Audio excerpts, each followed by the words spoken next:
ഒരിടവേളയ്ക്ക് ശേഷം വീണ്ടും ഇസ്രയേൽ ഗാസയിൽ ബോംബ് വർഷിച്ചിരിക്കുകയാണ്. സമാധാന കരാർ തങ്ങൾക്ക് ബാധകമല്ലെന്ന് ഇസ്രയേൽ വീണ്ടും തെളിയിക്കുകയും ചെയ്യുന്നു. ഇസ്രയേൽ നടത്തിയ ബോംബാക്രമണത്തിൽ കുഞ്ഞുങ്ങൾ ഉൾപ്പെടെ 8 പേരാണ് കൊല്ലപ്പെട്ടത്. സമാധാന കരാറിൽ ഏർപ്പെട്ട 42 ദിവസം എന്ന കാലാവധി തീരാൻ ഏതാനും ദിവസങ്ങൾ മാത്രം ബാക്കി നിൽക്കെയാണ് ഈ ആക്രമണം എന്നതും ശ്രദ്ധേയമാണ്. എന്നാൽ വെടിനിർത്തൽ കരാർ ദീർഘിപ്പിക്കുന്നത് സംബന്ധിച്ച് ചർച്ചകൾ ദോഹയിൽ തുടരുന്നതിനിടെ കൂടിയാണ് ഈ ആക്രമണം എന്നതും ശ്രദ്ധേയം തന്നെ. നേരത്തെ ആക്രമണം നിർത്തിയെങ്കിലും ഭക്ഷണവും മരുന്നും വെള്ളവും നൽകാതെയും ഗസയിലേക്ക് ട്രക്കുകൾ കടത്തിവിടാതെയും ഇസ്രായേൽ ഉപരോധം ഏർപ്പെടുത്തിയിരുന്നു. ഖത്തറിൻ്റെ തലസ്ഥാനമായ ദോഹയിൽ ഹമാസുമായുള്ള മധ്യസ്ഥ ചർച്ചകൾ തുടരുന്നതിനിടെ ഭക്ഷണമോ ഇന്ധനമോ മരുന്നോ അനുവദിക്കാതെ ഗാസ മുനമ്പിൽ ഇസ്രയേൽ ഏർപ്പെടുത്തിയ സമ്പൂർണ്ണ ഉപരോധം 12ാം ദിവസത്തിലേക്ക് കടന്നു. ഈ ഉപരോധത്തിനിടയിലാണ് സമവായ ചർച്ചകളും നടക്കുന്നത്. ഗാസയുടെ പുനർനിർമ്മാണവുമായി ബന്ധപ്പെട്ട് 5 അറബ് രാജ്യങ്ങൾ ചേർന്ന് തയ്യാറാക്കിയ ബൃഹത് പദ്ധതി അമേരിക്കൻ പ്രതിനിധി സ്റ്റീവ് ഇറ്റ്കോഫിന് ഈജിപ്ത് കൈമാറിയിട്ടുണ്ട്. ഈ പദ്ധതി സംബന്ധിച്ച പഠനങ്ങൾക്ക് ശേഷം നേരത്തെ തയ്യാറാക്കിയ വെടിനിർത്തൽ കരാറിലെ 2ഉം 3ഉം ഘട്ടങ്ങൾ നടപ്പിലാക്കും. കരാർ പ്രകാരം വെടിനിർത്തൽ കാലത്ത് തന്നെ 2ാം ഘട്ട ചർച്ചകൾ തുടങ്ങും. ഗാസയുടെ പുനർനിർമ്മാണം ആയിരിക്കും 2ാം ഘട്ടത്തിൽ. 3ാം ഘട്ടത്തിൽ ഇസ്രയേൽ സൈന്യം ഗാസയിൽ നിന്നും പിന്മാറുക തുടങ്ങിയവ നടപ്പിലാക്കും.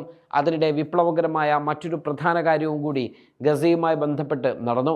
ഗസയിൽ നിന്നും 20 ലക്ഷം പേരെ കുടിയൊഴിപ്പിക്കും എന്ന ഡൊണാൾഡ് ട്രംപിൻ്റെ ഭീഷണിയിൽ നിന്നും അദ്ദേഹം ഇപ്പോൾ പിറകോട്ട് പോയിട്ടുണ്ട്. നേരത്തെ അദ്ദേഹം ഹമാസിനെ നിരോധിക്കുമെന്നും ബന്ദികളെ വിട്ടില്ലെങ്കിൽ ഗസ നരകതുല്യമാക്കുമെന്നും ഭീഷണിപ്പെടുത്തിയിരുന്നു.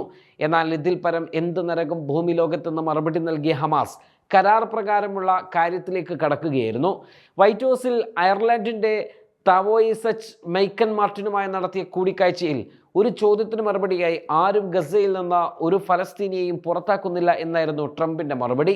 ട്രംപിൻ്റെ ഈ നിലപാടിനെ ഹമാസ് വക്താവ് ഹസീം ഖസീം സ്വാഗതം ചെയ്യുകയും ചെയ്തു. ഗാസ മുനമ്പിലെ ജനങ്ങളെ കുടിയിറക്കുക എന്ന ആശയത്തിൽ നിന്നുള്ള പിന്മാറ്റമാണ് US പ്രസിഡന്റ് ഡൊണാൾഡ് ട്രംപിൻ്റെ പ്രസ്താവനകൾ പ്രതിനിധീകരിക്കുന്നതെങ്കിൽ അവയെ ഞങ്ങൾ സ്വാഗതം ചെയ്യുന്നു എന്നാണ് ഖാസിം പ്രസ്താവനയിൽ പറഞ്ഞത്. വെടിനിർത്തൽ കരാറുകളുടെ എല്ലാ നിബന്ധനകളും നടപ്പിലാക്കാൻ ഇസ്രയേൽ അധിനിവേശത്തെ നിർബന്ധിച്ചുകൊണ്ട് ഈ നിലപാട് ശക്തിപ്പെടുത്തണമെന്നും ഞങ്ങൾ ആവശ്യപ്പെടുന്നു എന്നും അദ്ദേഹം കൂട്ടിച്ചേർത്തു. 20 ലക്ഷം ഫലസ്തീനികളെ കുടിയിറക്കുമെന്ന ട്രംപിൻ്റെ പ്രസ്താവന വലിയ വിവാദങ്ങൾക്കിടയാക്കിയിരുന്നു. എന്നാൽ എന്താകും ട്രംപ് ഈ വിഷയത്തിൽ പിറകോട്ട് പോകാനുള്ള കാരണം എന്ന് പരിശോധിക്കുകയാണ് ലോകം. ഒന്നാമത്തെ കാരണം ഹമാസിൻ്റെ ഗസയിലെ കരുത്തും അവരുടെ ഗസക്കാർ കാണിക്കുന്ന വിശ്വാസ്യതയും കൂറുമാണ്. രണ്ടാമത്തേത്, നിലവിൽ ട്രംപ് പ്രസിഡന്റായി വന്നതോടെ ഇസ്രയേലുമായുള്ള നയത്തിലും സമീപനത്തിലും ബൈഡൻ ഭരണകൂടം സ്വീകരിച്ച പോലെയാകില്ല എന്ന സൂചനകളും നൽകിക്കഴിഞ്ഞു. 3, ഇത്തരത്തിലുള്ളൊരു പദ്ധതി നടപ്പിലാക്കിയാൽ അമേരിക്കയുടെ മധ്യേഷ്യയിലെ ഭാവി പദ്ധതികൾക്ക് സ്വീകാര്യത ലഭിക്കില്ല എന്ന തിരിച്ചറിവാണ്. അറബ് രാഷ്ട്രങ്ങൾ ഉൾപ്പെടെ പിന്തുണയ്ക്കില്ല എന്ന കാര്യബോധവും അമേരിക്കക്കുണ്ട്.